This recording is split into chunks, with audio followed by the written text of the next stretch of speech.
Tenía 28 años cuando mi vida tomó un rumbo que jamás habría imaginado. En ese momento todo parecía encajar. Tenía un empleo estable como analista financiero en una empresa de logística. Iba al gimnasio varias veces por semana y compartía los fines de semana con un pequeño grupo de amigos que conservaba desde la universidad. No era millonario ni especialmente exitoso, pero estaba satisfecho con la vida sencilla que había construido. Fue durante la fiesta de cumpleaños de uno de esos amigos cuando conocí a Camila. Recuerdo verla en el patio trasero de la casa, riéndose con un grupo de personas que yo no conocía. Tenía esa clase de presencia que atrae miradas sin necesidad de intentarlo. Me acerqué con la intención de tomar otra bebida y terminé soltando un comentario absurdo sobre cómo alguien había logrado carbonizar unas salchichas en menos de 10 minutos. Contra todo pronóstico, se echó a reír. Terminamos hablando durante horas.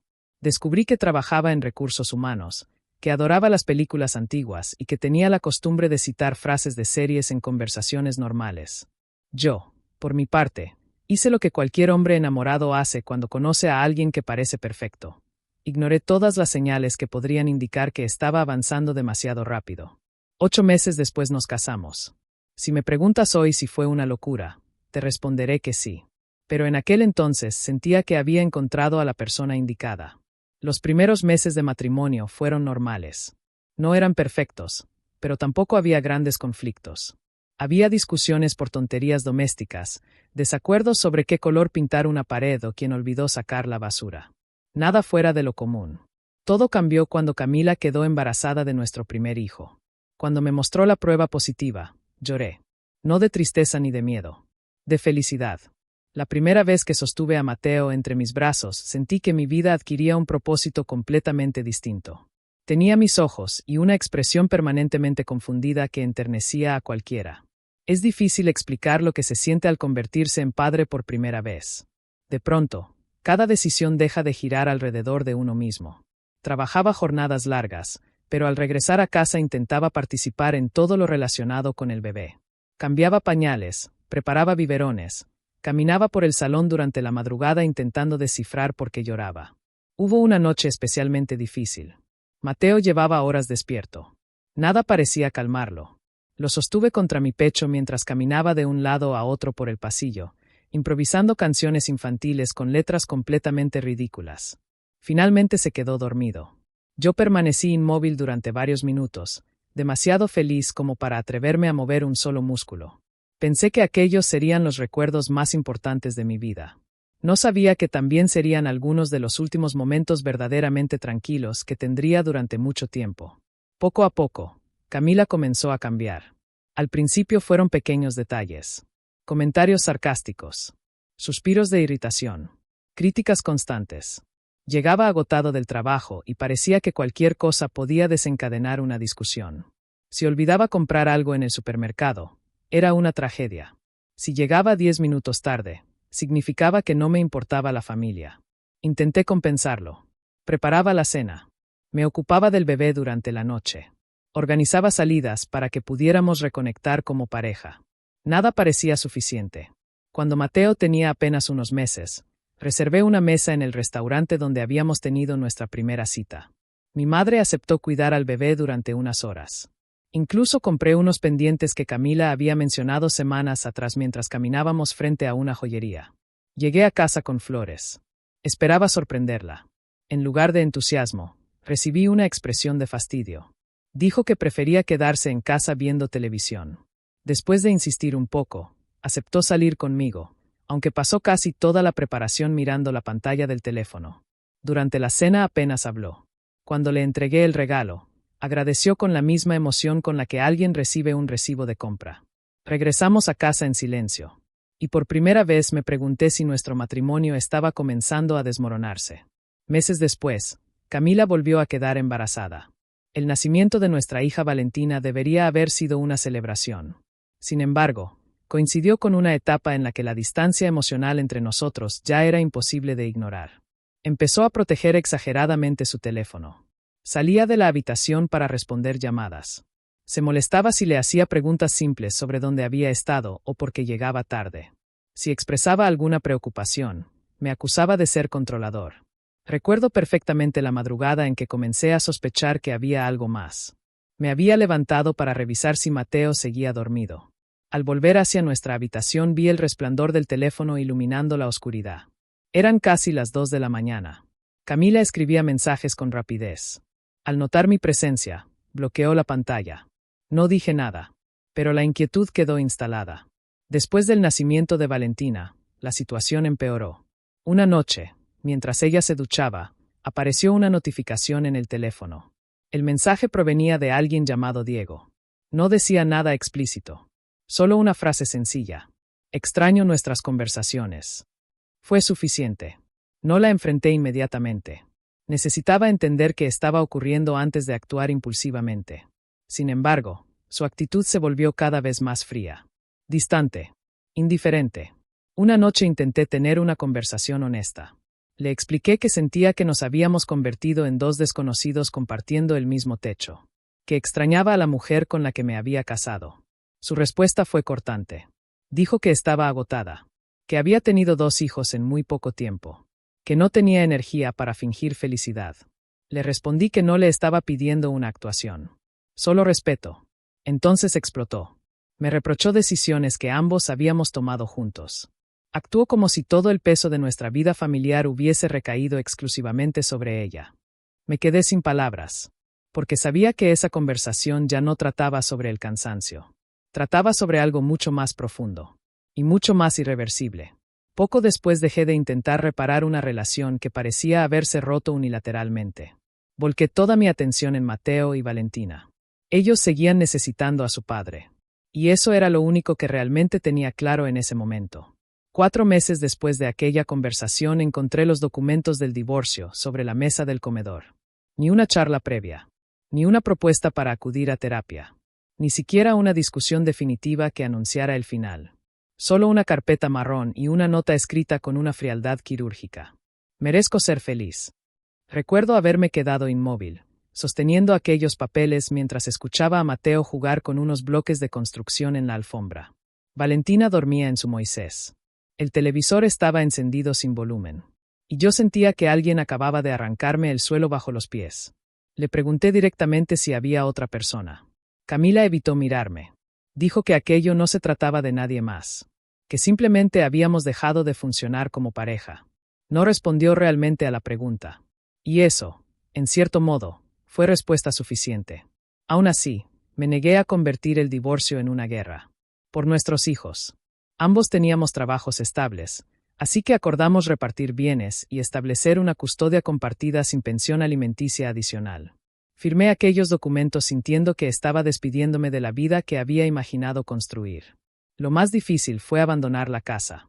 Alquilé un apartamento pequeño a pocos minutos del domicilio, donde vivirían los niños. La primera noche dormí sobre un colchón colocado directamente en el suelo. Tenía una televisión vieja apoyada sobre unas cajas aún sin desempacar. Pasé horas mirando fotografías de Mateo y Valentina hasta que la batería del teléfono se agotó. Nunca me había sentido tan solo. Ser padre divorciado resultó mucho más complicado de lo que había imaginado. Al principio esperaba con ansiedad cada visita. Después aparecía el miedo constante de no estar haciéndolo bien. Cuando Valentina tuvo fiebre por primera vez durante uno de mis fines de semana con ellos, llamé a mi madre a las 2 de la madrugada completamente desesperado. Ella me tranquilizó. Me explicó qué hacer. Me recordó que todos los padres sienten que están improvisando. Pasé la noche sentado junto a la cama observando cómo respiraba. Por la mañana ya estaba mejor. Y descubrí algo importante. Podía hacerlo. Los intercambios de custodia eran incómodos. Nos encontrábamos en el aparcamiento de una cafetería cercana. Intercambiábamos mochilas, juguetes y asientos para el coche con la eficiencia emocional de 2 compañeros de trabajo que apenas se toleran. Mateo lloraba algunas veces cuando debía despedirse. Y aquello me destrozaba.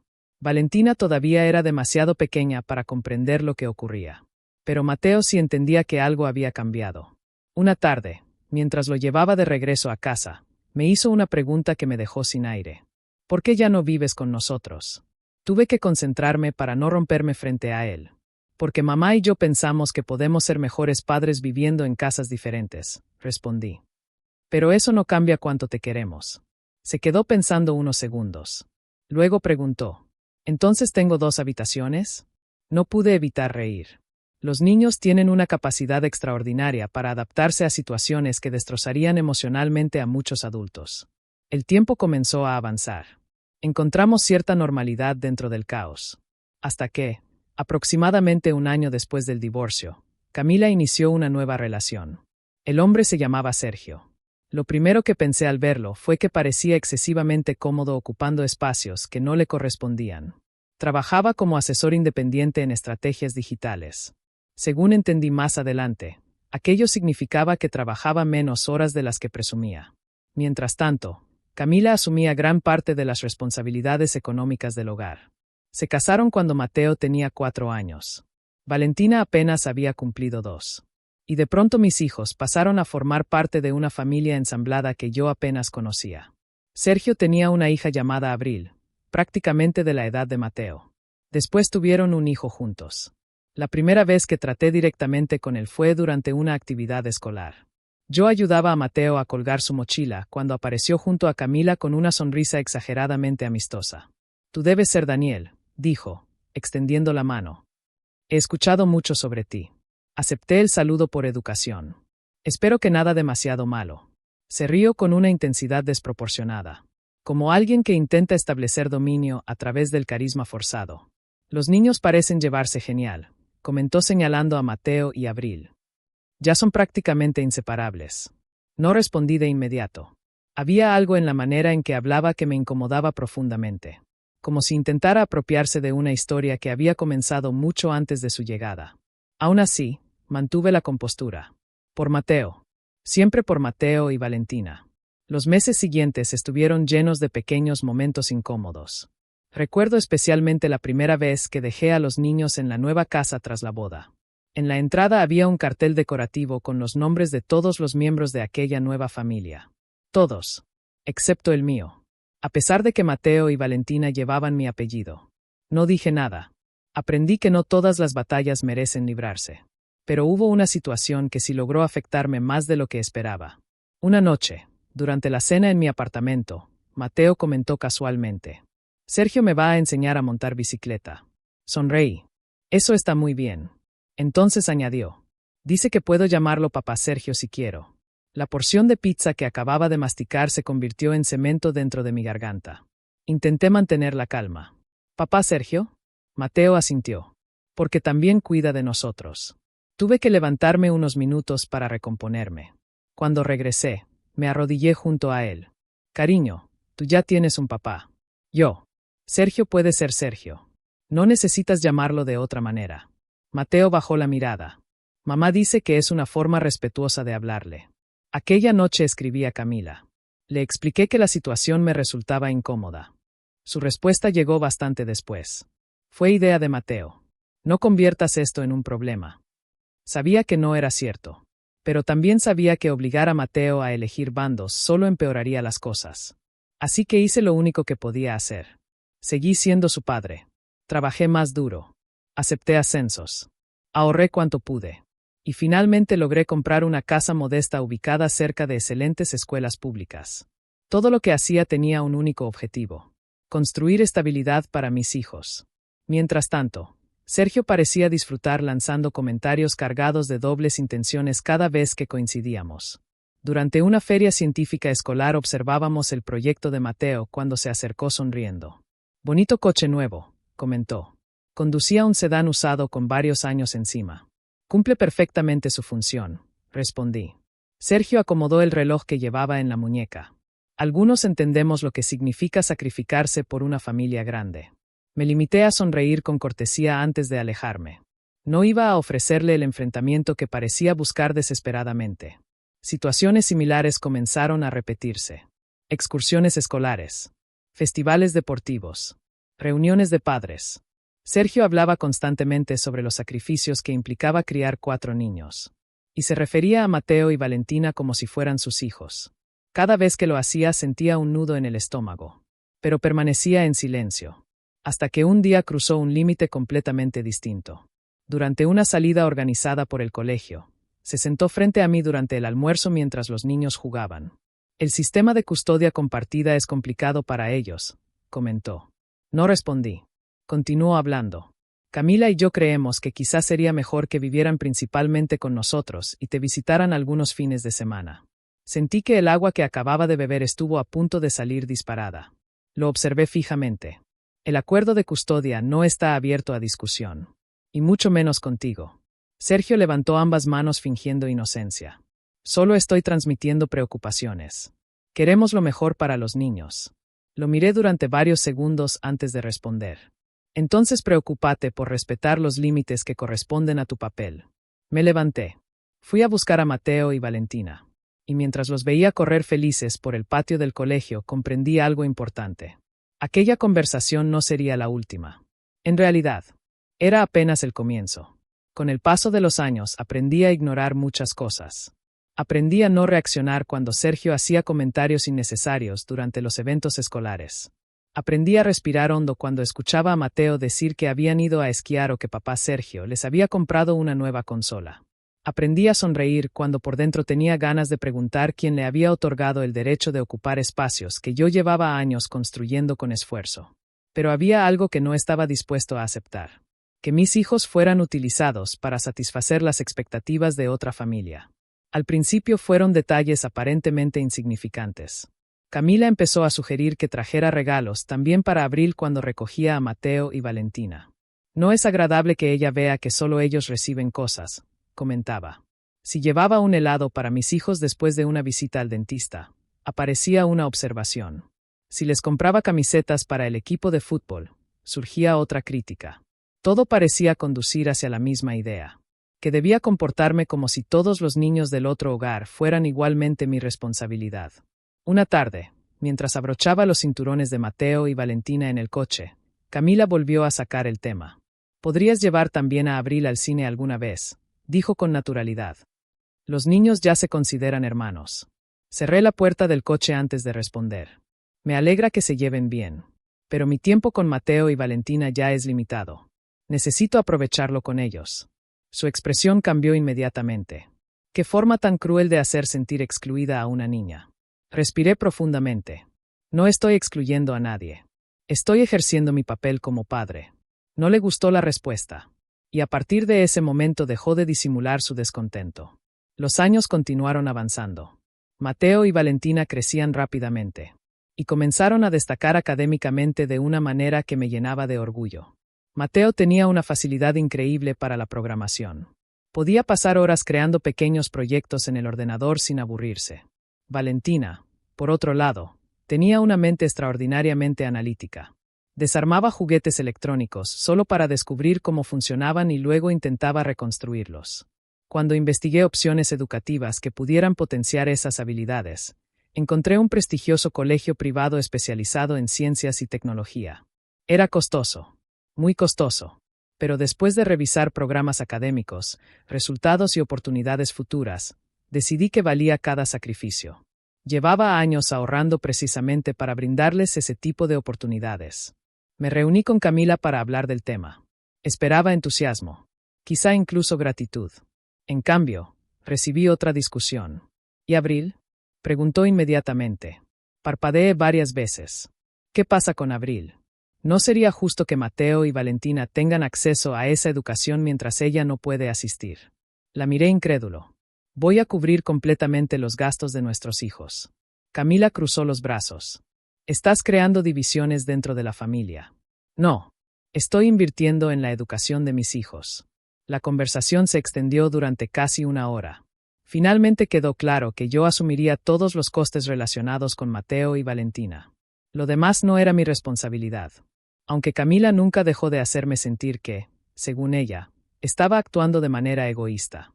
Aún así, ambos ingresaron al colegio. Y prosperaron. Con el tiempo llegaron reconocimientos académicos, competiciones regionales, proyectos destacados. Cada logro reforzaba mi convicción de que había tomado la decisión correcta. La situación alcanzó otro nivel cuando fueron seleccionados para participar en un exclusivo programa nacional de innovación tecnológica. Solo unos pocos estudiantes de todo el país eran admitidos cada año. Y tanto Mateo como Valentina obtuvieron una plaza. Todavía recuerdo la noche en que completamos las solicitudes. Estábamos sentados alrededor de la mesa de mi cocina. Mateo revisaba obsesivamente cada párrafo de su ensayo personal. Valentina ajustaba nerviosamente la presentación de un pequeño robot que había construido. ¿Y si no nos aceptan?, preguntó Mateo. Sonreí. Entonces volveremos a intentarlo. Pero creo sinceramente que tienen posibilidades.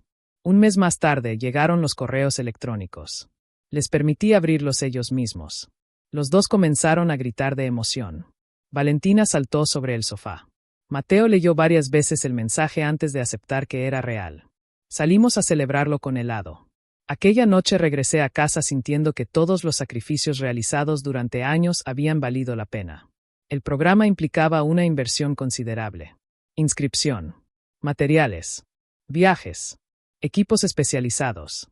Sin embargo, ni por un instante dudé en asumir el coste. Había trabajado precisamente para eso. Había renunciado a vacaciones. Había postergado caprichos personales. Había conducido vehículos antiguos mientras veía a compañeros comprar automóviles nuevos. Todo para asegurar que mis hijos tuvieran oportunidades reales. Cuando comenté la noticia durante una reunión de coordinación parental con Camila, su reacción volvió a sorprenderme. No felicitó a Mateo. No felicitó a Valentina. Ni siquiera preguntó en qué consistía exactamente el programa. Simplemente dijo: Abril también está interesada en la tecnología. El presentimiento apareció inmediatamente. Me alegra escuchar eso. Camila entrelazó las manos sobre la mesa. Sería maravilloso que los tres compartieran esta experiencia. La observé en silencio. Mateo y Valentina fueron seleccionados mediante un proceso competitivo. Podrías pagar también la participación de Abril. La frase cayó entre nosotros como una piedra. Pensé que había entendido mal. Perdón. Son hermanos. Estas diferencias solo generan resentimientos. La incredulidad dio paso al enfado. ¿Me estás pidiendo que financie la participación de la hija de Sergio en un programa al que ni siquiera ha sido admitida? Camila endureció la mirada. Estoy diciendo que tienes la posibilidad de evitar divisiones innecesarias. Lo que estoy evitando es enseñarles a mis hijos que el esfuerzo carece de importancia. El silencio que siguió fue incómodo. Finalmente ella habló nuevamente. No te sorprendas si ellos empiezan a cuestionarse si realmente quieren asistir. La observé fijamente. ¿Estás insinuando que piensas influir en esa decisión? Camila se encogió ligeramente de hombros. Solo creo que una familia debería permanecer unida. Salí de aquella cafetería con las manos temblando. No por miedo, por frustración. Al día siguiente recibí una llamada de Mateo. Sonaba angustiado. Mamá dice que quizá no deberíamos ir si Abril no puede ir también. Cerré los ojos durante unos segundos. Mateo. Ustedes se ganaron ese lugar con su esfuerzo. No deben renunciar a algo tan importante para evitar que otros se sientan incómodos. Escuché un suspiro al otro lado de la línea. Yo sí quiero ir. Entonces iremos. Después de colgar, envié un mensaje a Camila pidiéndole que dejara de poner a los niños en medio del conflicto. La respuesta consistió únicamente en un pulgar hacia abajo. Madurez absoluta. Pero todavía no había visto hasta dónde estaban dispuestos a llegar. 2 días después recibí un mensaje completamente inesperado. Era de Sergio. Tenemos que hablar sobre tu contribución económica al hogar. Leí el texto varias veces convencido de que debía tratarse de una broma. No respondí. Sin embargo, aquel mensaje marcaría el inicio del capítulo más absurdo y agotador de toda esta historia. Y, sinceramente, aún hoy me cuesta creer que personas adultas hayan pensado que aquello era una petición razonable. Si esta historia te está atrapando, aprovecho para pedirte algo. Suscríbete, deja tu like y cuéntame en los comentarios qué habrías hecho tú en esta situación. Leo muchas de sus opiniones y siempre es interesante conocer diferentes perspectivas. Ahora sí, porque lo que viene después supera cualquier cosa que hubiera imaginado. El mensaje de Sergio estuvo rondando mi cabeza durante todo el día. Tenemos que hablar sobre tu contribución económica al hogar. No respondí. Supuse que se trataba de otra de sus intentonas por demostrar autoridad en una situación que no le correspondía. Sin embargo, 2 días después descubrí que hablaba completamente en serio. Era viernes. Había ido a recoger a Mateo y Valentina para pasar el fin de semana con ellos. Mientras los niños terminaban de guardar algunas cosas, Camila apareció sosteniendo un sobre blanco. Necesitamos que revises esto, dijo. Tomé el sobre con desconfianza. Dentro había varias hojas impresas. Un desglose de gastos. Anotaciones. Una carta redactada con una formalidad exagerada. A medida que avanzaba en la lectura, sentía cómo aumentaba mi incredulidad. Querían que cubriera la mitad del alquiler de la casa donde vivían. Según aquel documento, mis mejores condiciones económicas estaban generando un desequilibrio emocional para Mateo y Valentina. Y por coherencia parental, debía colaborar económicamente para que todos los niños disfrutaran del mismo nivel de vida. Levanté la vista lentamente.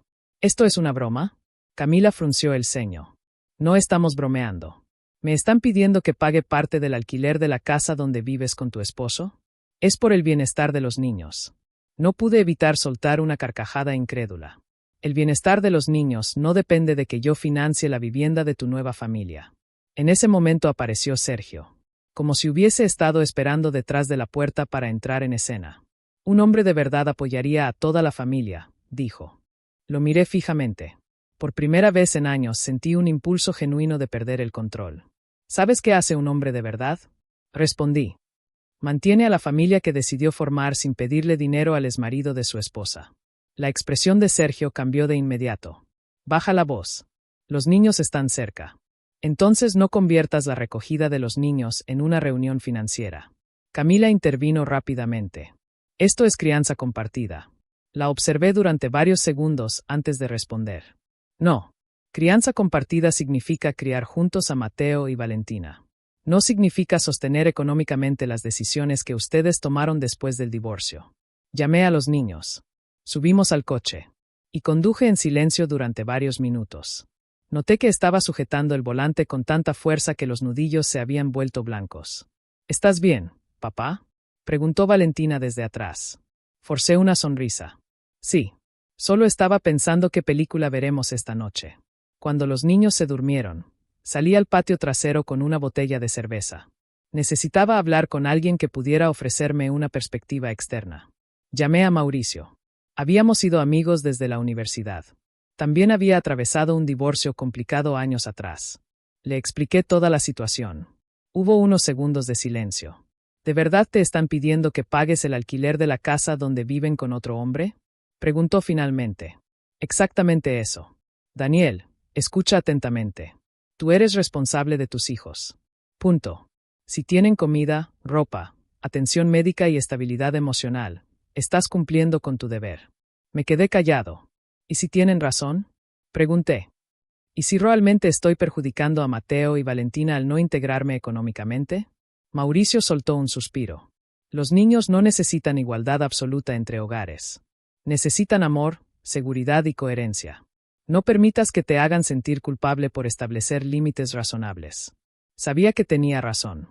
Pero cuando una misma idea se repite durante años desde distintas voces, comienzas a cuestionarte. Aquella noche dormí mal. Daba vueltas en la cama preguntándome si estaba siendo demasiado rígido. Hasta que recordé algo importante. Tener límites no me convertía en un mal padre. Y proteger mi papel en la vida de mis hijos tampoco. Lo que no imaginaba era que aquello apenas representaba el comienzo. Una semana después acudí a una reunión rutinaria en el colegio. Entré con un café en la mano, preparado para escuchar informes académicos sobre Mateo y Valentina. En cambio, encontré algo completamente distinto. Camila estaba sentada junto a Sergio. Y también se encontraba presente la orientadora escolar. Sentí inmediatamente que algo no iba bien. Tomé asiento. La orientadora sonrió con incomodidad. Gracias por venir. Creemos que sería útil conversar sobre algunas preocupaciones familiares. Miré a Camila. Luego a Sergio. ¿Qué está ocurriendo? Camila tomó la palabra. Estamos preocupados por cómo ciertas diferencias entre los hogares están afectando emocionalmente a los niños. Parpadeé. ¿Qué diferencias? Sergio intervino. El hecho de que solo integres a Mateo y Valentina en tus actividades está generando divisiones dentro del núcleo familiar. Tardé unos segundos en procesar lo que acababa de escuchar. ¿Perdón? Camila adoptó una expresión cargada de dramatismo. Abril se siente excluida constantemente. Sergio sacó su teléfono. Comenzó a mostrar fotografías de vacaciones familiares, excursiones, celebraciones. Los 4 niños aparecían sonriendo. ¿Ves lo unidos que están? Dijo. Pero cuando tú te llevas únicamente a Mateo y Valentina, destruyes esa dinámica. Sentí como el calor subía por mi cuello. Estamos teniendo una intervención escolar porque no llevo conmigo a la hija de tu esposo durante mi tiempo de custodia. Camila ignoró la pregunta. Mateo llegó llorando porque se sentía culpable por asistir al programa tecnológico sin abril. Aquello era una manipulación descarada. Mateo había estado emocionado durante semanas. Luego Sergio añadió: Valentina también ha mostrado conductas negativas relacionadas con esta situación. Lo observé incrédulo. El mismo hombre que apenas conocía los horarios extracurriculares de mi hija estaba diagnosticando su estado emocional. Respiré profundamente. Luego hablé con absoluta calma. En mi casa, Valentina tiene un hermano. Mateo. Eso nunca ha sido confuso. Camila cruzó los brazos. ¿Te niegas a aceptar la realidad de nuestra familia? No, respondí. La realidad es que existen dos hogares porque tú decidiste terminar nuestro matrimonio. Y nuestros hijos merecen claridad, no fantasías convenientes. Sergio se inclinó ligeramente hacia adelante. La verdad es que te incomoda que con nosotros tengan una familia completa. Lo miré directamente a los ojos. ¿Una familia completa? ¿La misma que hace sentir culpable a un niño por haber conseguido una oportunidad gracias a su esfuerzo? Camila llevó una mano al pecho como si acabara de insultarla. La detuve antes de que comenzara su actuación. No. Ya basta. El ambiente cambió inmediatamente. Las máscaras empezaron a caer. Si no eres capaz de comprender el daño emocional que estás provocando, dijo Camila, quizá debamos reconsiderar el acuerdo de custodia. El silencio llenó la sala. Sentí un escalofrío recorrerme la espalda. ¿Qué acabas de decir? Sergio respondió esta vez. Estamos preparados para solicitar la custodia completa si es necesario. El aire desapareció de mis pulmones. Querían quitarme a mis hijos. No porque los hubiera descuidado. No porque existiera negligencia. No porque hubiera faltado a mis responsabilidades. Querían hacerlo porque me había negado a financiar el estilo de vida que habían construido. Mi voz salió mucho más firme de lo que me sentía. He estado presente en cada etapa de la vida de Mateo y Valentina. He cubierto todas sus necesidades. Si realmente piensan argumentar lo contrario ante un juez, espero que tengan pruebas mucho más sólidas que mi negativa a pagar programas para niños que no son míos. Camila sonrió levemente. Y aquella sonrisa me heló la sangre. Tenemos documentación suficiente para demostrar que no estás favoreciendo un entorno emocional saludable. Algo se rompió dentro de mí en ese instante. No fue rabia. Fue claridad. Llevaba años intentando mantener la paz. Años cediendo en pequeñas cosas para evitar conflictos. Años soportando insinuaciones y provocaciones. ¿Y para qué? Para que intentaran utilizar el sistema judicial como una herramienta de presión. Recogí lentamente mis pertenencias. Me puse de pie. Miré primero a Camila. Luego a Sergio. A partir de ahora, cualquier asunto relacionado con la custodia será tratado exclusivamente a través de mi abogado. Sin esperar respuesta, abandoné aquella sala. Llegué al estacionamiento sintiendo el corazón desbocado. Me senté dentro del coche. Las manos me temblaban. Intentaban apartarme de la vida de mis hijos. Y por primera vez desde el divorcio comprendí algo fundamental. La época de intentar apaciguar conflictos había terminado. Tomé el teléfono. Hice 2 llamadas. La primera fue a uno de los abogados especializados en derecho familiar más recomendados de la ciudad. La segunda fue a Mauricio. Cuando respondió, solo dije una frase. Necesito pelear por mis hijos.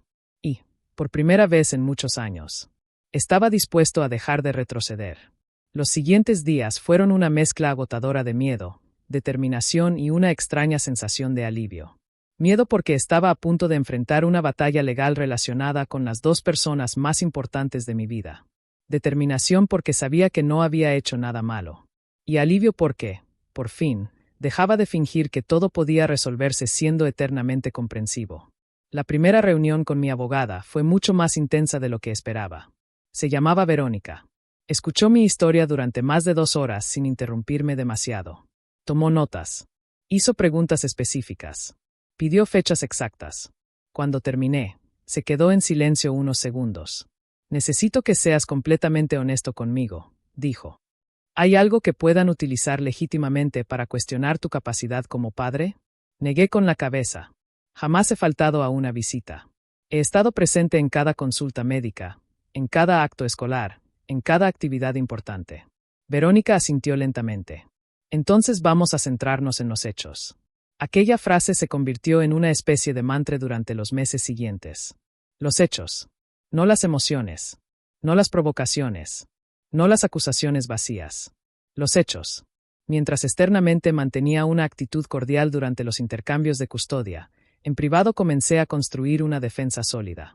Guardé cada mensaje, cada correo electrónico, cada solicitud económica que excedía mis responsabilidades legales, cada conversación escrita donde intentaban presentarme como una mala persona por negarme a mantener económicamente a personas que no eran mis hijos. Mauricio también se involucró. Trabajaba en el ámbito de la informática y tenía experiencia recuperando información digital. Gracias a él pude organizar años enteros de comunicaciones. Al releer algunos mensajes experimenté una mezcla de tristeza y desconcierto. Muchas de las manipulaciones que había normalizado resultaban evidentes vistas con distancia. Exigencias disfrazadas de preocupación. Culpabilización constante. Amenazas sutiles. Todo estaba ahí. Empecé a reunir también documentación financiera, facturas médicas, recibos escolares, inscripciones deportivas, materiales educativos, ropa, actividades extracurriculares, cada gasto relacionado con Mateo y Valentina. Todo perfectamente ordenado. Verónica revisaba cada carpeta con precisión quirúrgica. No estamos construyendo una ofensiva, me recordó varias veces. Estamos demostrando una realidad. La realidad. Yo había cumplido. Sin embargo, las noches seguían siendo difíciles. Después de acostar a los niños, me sentaba frente al ordenador revisando fechas y clasificando información. En ocasiones levantaba la vista y descubría que eran casi las 3 de la madrugada. Dormía pocas horas. Trabajaba durante el día. Intentaba mantener la normalidad frente a Mateo y Valentina. Pero por dentro funcionaba impulsado únicamente por el miedo de perderlos. Hubo momentos de duda. Momentos en los que me preguntaba si realmente estaba haciendo lo correcto. Si todo aquello terminaría perjudicándolos aún más. Hasta que recordaba algo esencial. Yo no había iniciado aquella guerra. No había amenazado con modificar acuerdos de custodia. No había utilizado a los niños como herramientas de presión. Simplemente estaba intentando proteger mi relación con ellos. Mientras tanto, Camila parecía convencida de que tenía el control absoluto de la situación. Cada vez actuaba con menos cautela. Un día recibí un correo electrónico formal. Solicitaba una aportación económica para financiar un programa similar al campamento tecnológico al que asistirían Mateo y Valentina. Destinado, por supuesto, a abril. La cantidad era absurda. El argumento seguía siendo exactamente el mismo. Equidad entre hermanos. No respondí. Reenvié directamente el correo a Verónica. Poco después comenzaron a involucrarse otros familiares. La madre de Camila me escribió un mensaje larguísimo sobre lo que significaba ser un verdadero padre. Su hermana insinuó que estaba traumatizando emocionalmente a todos los niños. Ni siquiera me molesté en contestar. Todo fue archivado. Todo fue enviado a mi abogada. Entonces ocurrió algo que terminó de eliminar cualquier resto de duda que pudiera haber tenido. Una noche recibí un mensaje de Mateo. «Papá, ¿puedo ir mañana contigo?» Fruncí el ceño. No era mi día de custodia. ¿Pasó algo?, pregunté. La respuesta llegó varios minutos después. Mamá y Sergio están discutiendo otra vez por dinero. Sentí un nudo en el estómago. Después apareció otro mensaje. Sergio dijo que si ayudaras más sería más fácil mantener a todos. Tuve que dejar el teléfono sobre la mesa durante unos segundos. Respirar. Intentar controlar la rabia. Finalmente escribí. Iré por ti mañana temprano. Todo estará bien. A la mañana siguiente recogí a Mateo antes de que comenzaran las clases. Durante el trayecto permaneció en silencio. Hasta que finalmente habló. Sergio dice que tienes más dinero porque no te importa ayudar a una familia de verdad. Sentí una punzada en el pecho. ¿Y tú qué piensas? Mateo tardó varios segundos en responder. Creo que él está enfadado. Guardé silencio. Entonces añadió algo que me destrozó. A veces siento que creen que Valentina y yo somos un problema. Tuve que apartar el coche hacia un lado de la carretera. Apagué el motor. Me giré hacia él. Escúchame muy bien, dije con la voz quebrada. Tú y tu hermana nunca han sido un problema. Jamás. Son lo mejor que me ha pasado en la vida. Mateo bajó la mirada. Lo sé, pero pude ver que necesitaba escuchar esas palabras. Y comprendí hasta qué punto la situación estaba comenzando a afectarlos. Aquella misma semana tomé una decisión difícil. Solicité una modificación del régimen de custodia. No buscaba separar a los niños de su madre. Nunca habría deseado eso. Pero necesitaba establecer límites más claros. y protegerlos de dinámicas que comenzaban a resultar perjudiciales. Cuando Camila recibió la notificación legal, mi teléfono explotó. Llamadas, mensajes, notas de voz. No respondía ninguna. 2 días después me interceptó durante una recogida. ¿Todo esto por el campamento?, preguntó indignada. La observé con una serenidad que ni yo mismo sabía que poseía. No. Esto ocurre porque tú y Sergio llevan años utilizando a nuestros hijos para intentar obtener aquello que quieren. Intentó interrumpirme. Eso no es. Habla con mi abogada, respondí antes de alejarme. Una semana más tarde, Sergio intentó encararme en el aparcamiento del colegio. Repitió el mismo discurso sobre egoísmo, sobre familias unidas, sobre lo que significaba ser un hombre de verdad. Yo permanecí en silencio. Finalmente miré hacia la cámara instalada en el vehículo. Sergio siguió mi mirada, y se marchó sin añadir una palabra más. Las semanas previas a la audiencia fueron tensas. Camila comenzó a compensar emocionalmente a los niños mediante regalos, parques de atracciones entre semana, permisos extraordinarios, rutinas cada vez más flexibles. Yo hice exactamente lo contrario. Mantuve horarios, tareas escolares, cenas en familia, tiempo de calidad, estabilidad. Verónica me preparó cuidadosamente para el juicio. Intentarán presentarte como una persona resentida, advirtió. Dirán que estás celoso de la nueva vida de tu exesposa. ¿Y qué hago? Nada. Limítate a responder con sinceridad. La evidencia hará el resto. Llegó el día de la audiencia. Recuerdo haberme despertado antes del amanecer. Preparé café. Me puse el traje más sobrio que tenía. Y permanecí sentado en silencio varios minutos observando una fotografía de Mateo y Valentina. No luchaba por ganar. Luchaba por proteger el vínculo que habíamos construido juntos durante toda una vida. Al entrar en el juzgado vi a Camila. También a Sergio. Parecían seguros, confiados, como si el resultado estuviera decidido de antemano. Yo respiré hondo.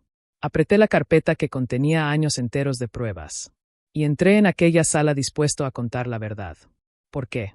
Por primera vez desde el divorcio. Ya no tenía intención de retroceder. La sala del juzgado era mucho más pequeña de lo que imaginaba. Después de tantos días preparándome mentalmente para aquel momento, esperaba algo imponente. Pero no. Era una habitación sobria, silenciosa y demasiado fría para la magnitud de lo que estaba en juego. Me senté junto a Verónica mientras intentaba controlar la ansiedad que me oprimía el pecho. Al otro lado de la sala estaban Camila y Sergio. Hablaban en voz baja. Sergio parecía relajado. Incluso sonrió en un par de ocasiones. Aquello me molestó más de lo que estaba dispuesto a admitir. El juez entró unos minutos después. Todo comenzó. La estrategia del abogado de Camila fue exactamente la que Verónica había anticipado. Intentaron presentarme como un hombre incapaz de adaptarse a la nueva realidad familiar. Alguien resentido por el divorcio. Demasiado rígido. Excesivamente territorial respecto a los niños. Escuché cómo describían mi negativa a financiar actividades para Abril como una muestra de egoísmo. Escuché insinuaciones sobre supuestos daños emocionales derivados de no reconocer plenamente la estructura de la familia ensamblada. Y permanecí en silencio, porque sabía que nuestro turno llegaría. Cuando Verónica comenzó a presentar nuestra evidencia, el ambiente cambió gradualmente. Primero aparecieron los registros económicos. Años completos de gastos relacionados exclusivamente con Mateo y Valentina. Colegiaturas. Atención médica. Material escolar. Actividades extracurriculares. Vestimenta. Todo documentado. Después llegaron los mensajes. Correos electrónicos donde se me exigía pagar programas destinados a hijos ajenos. Solicitudes relacionadas con gastos domésticos del otro hogar. Comentarios culpabilizadores cuando establecía límites razonables. El juez comenzó a tomar notas con mayor frecuencia. Entonces Verónica presentó algo especialmente importante. Los mensajes en los que Camila amenazaba indirectamente con influir sobre los niños respecto al campamento tecnológico. La sala quedó en silencio. El abogado contrario intentó minimizar su importancia. Pero el daño ya estaba hecho. Posteriormente se incorporaron testimonios de profesores, entrenadores, coordinadores escolares. Todos coincidían en algo. Yo participaba activamente en la vida de mis hijos. Asistía a reuniones. Me involucraba en actividades. Respondía ante cualquier necesidad. No existían indicios de negligencia. Luego llegó uno de los momentos más difíciles para mí.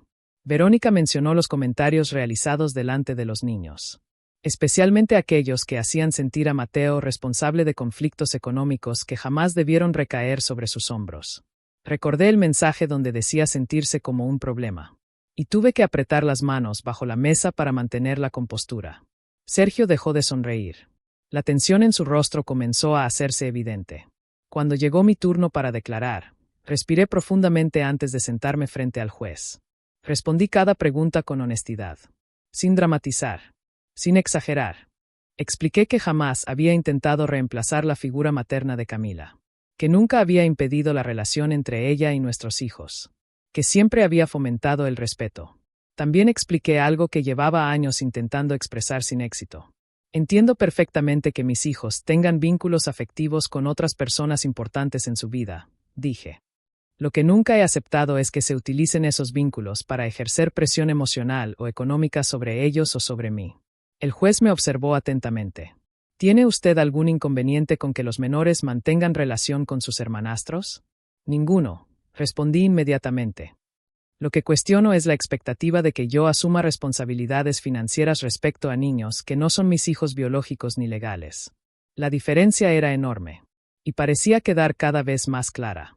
El abogado de Camila intentó presentarme como alguien incapaz de priorizar el bienestar colectivo, pero cada intento chocaba contra años de documentación objetiva. Finalmente llegó el turno de Camila. Escucharla resultó extraño. Durante años había conocido perfectamente sus expresiones, sus pausas, su manera de construir determinados relatos. Y aquella mañana observé cómo intentaba encajar piezas que simplemente no coincidían con la realidad documentada. Insistió en que todo lo hacía pensando en la armonía familiar, que jamás había pretendido manipular a nadie. Sin embargo, los correos electrónicos hablaban por sí solos. Sergio declaró después. Intentó proyectar la imagen de un padrastro comprometido, alguien preocupado por la integración emocional de todos los niños. Pero cuando fue interrogado sobre determinadas conversaciones y mensajes relacionados con cuestiones económicas, comenzó a mostrarse incómodo. Especialmente cuando Verónica presentó evidencia de comentarios donde describía a Mateo y Valentina como una carga financiera. Yo ni siquiera lo miré. No necesitaba hacerlo. Después de varias horas, el juez anunció que emitiría su resolución tras revisar todos los elementos presentados. La espera fue insoportable. Los siguientes días parecieron eternos. Continué trabajando. Continué preparando desayunos, ayudando con tareas escolares, llevando a Valentina a sus entrenamientos y escuchando a Mateo hablar durante horas sobre programación. Pero la incertidumbre permanecía instalada en mi pecho, hasta que finalmente llegó la notificación. Recuerdo perfectamente dónde estaba. Sentado en mi despacho. El teléfono sonó. Era Verónica. Tenemos la resolución, dijo. Contuve la respiración. Y hubo una breve pausa. El juez desestimó completamente los argumentos relacionados con las obligaciones económicas respecto a menores ajenos a ti. Cerré los ojos. No dije nada. Además, continuó, consideró preocupantes varias conductas relacionadas con la utilización de los niños dentro de conflictos financieros entre adultos. Mi corazón comenzó a latir con más fuerza. ¿Qué significa eso? Significa que aprobó la modificación del régimen de custodia. Me apoyé contra el respaldo de la silla, incapaz de procesarlo completamente. Se establecieron nuevas condiciones. Mayor tiempo de convivencia conmigo. Canales de comunicación estrictamente regulados. Y la obligación de utilizar una aplicación supervisada judicialmente para cualquier intercambio relacionado con los niños. No más llamadas impulsivas. No más discusiones improvisadas. Todo quedaría registrado. Todo. También quedó expresamente establecido que yo no tenía ninguna obligación económica respecto a Abril ni respecto al nuevo núcleo familiar formado por Camila y Sergio. Y, para completar la resolución, se ordenó que asumieran los gastos legales derivados del proceso. Cuando colgué el teléfono permanecí inmóvil durante varios minutos. No sentí euforia. No sentí deseos de celebrar. Sentí alivio. Un alivio tan profundo que casi dolía. Aquella misma tarde recogí a Mateo y Valentina. Ninguno de ellos conocía los detalles del proceso. Ni los conocerían, porque los conflictos de los adultos jamás debieron convertirse en una carga para ellos. ¿Podemos pedir pizza esta noche?, preguntó Valentina. Miré a Mateo. ¿Qué opinas? Solo si después jugamos Minecraft. Sonreí. Trato hecho. Esa noche cenamos sentados en el suelo de la nueva casa. Todavía había cajas sin desempacar. Algunas habitaciones seguían prácticamente vacías. Pero el ambiente era diferente. Ligero. Mateo programó hasta quedarse dormido frente al portátil. Valentina intentó enseñarme cómo funcionaban ciertos componentes electrónicos que apenas entendía. Y mientras los observaba comprendí algo importante. Nunca había necesitado ganar. Solo necesitaba proteger lo que realmente importaba. Por primera vez en muchos años. Sentí que ya no estaba sobreviviendo. Estaba empezando a vivir de nuevo. Los cambios no ocurrieron de la noche a la mañana. Aunque la resolución judicial estableció nuevas reglas, las heridas emocionales acumuladas durante años no desaparecieron por arte de magia. Sin embargo, algo fundamental había cambiado. Ahora existían límites claros. Y esos límites protegían a Mateo y Valentina. La aplicación de comunicación supervisada se convirtió en el único medio de contacto con Camila para asuntos relacionados con los niños. Al principio, le resultó insoportable. Estaba acostumbrada a llamar de improviso, a enviar mensajes cargados de reproches, a iniciar discusiones sobre cualquier tema. Pero la nueva dinámica eliminó gran parte de ese caos.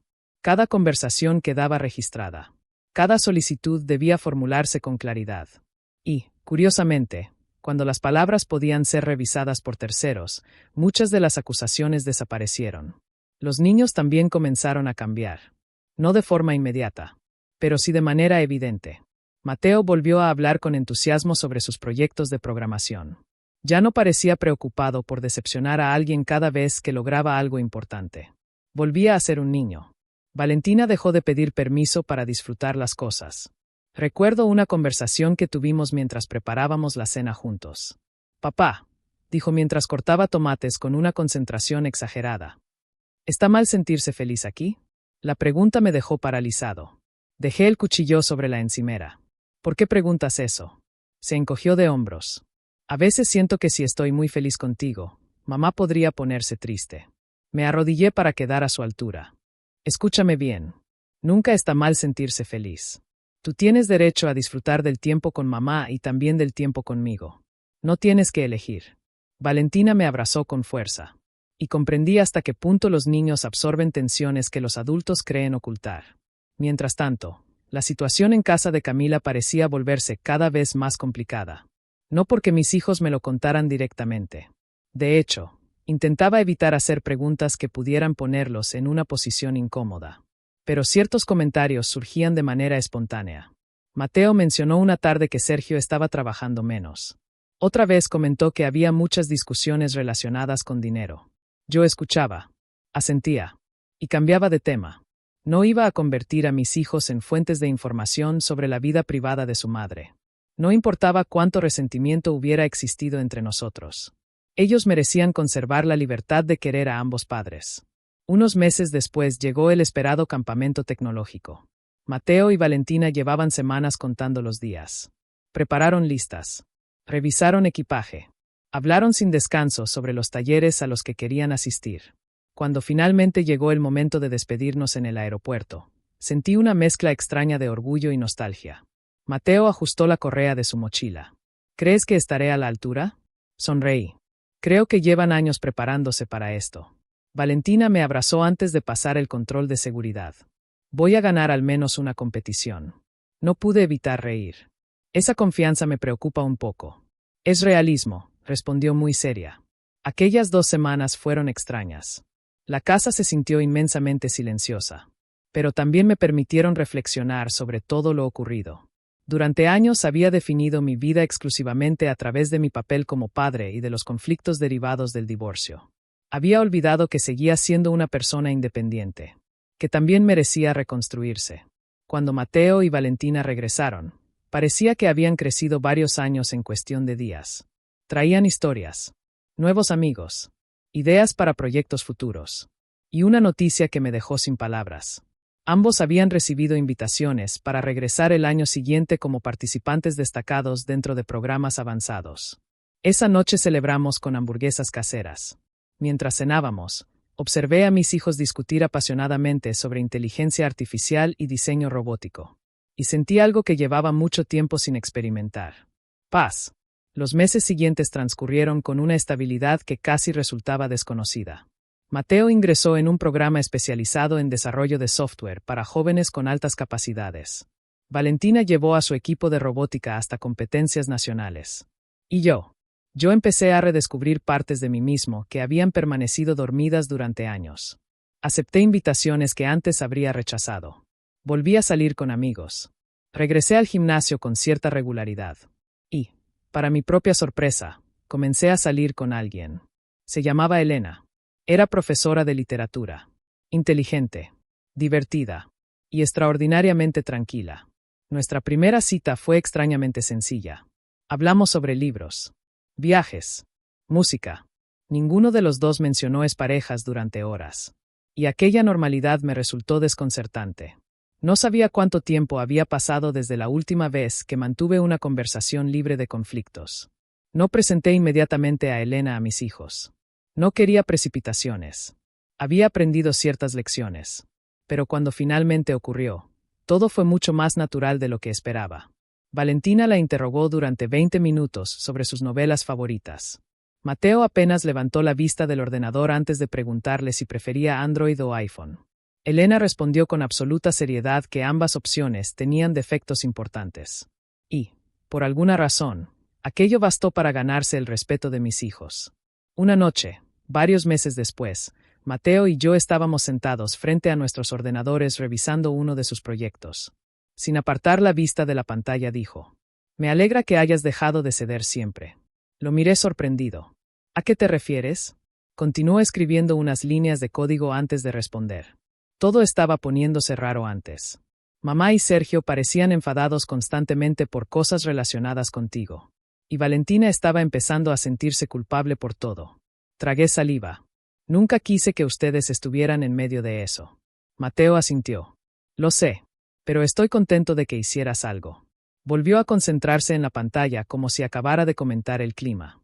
Yo permanecí inmóvil, porque aquella sencilla conversación confirmó algo que había necesitado escuchar durante mucho tiempo.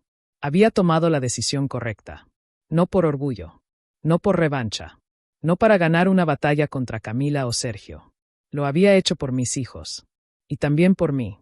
Durante años confundí la paciencia con la obligación de soportarlo todo.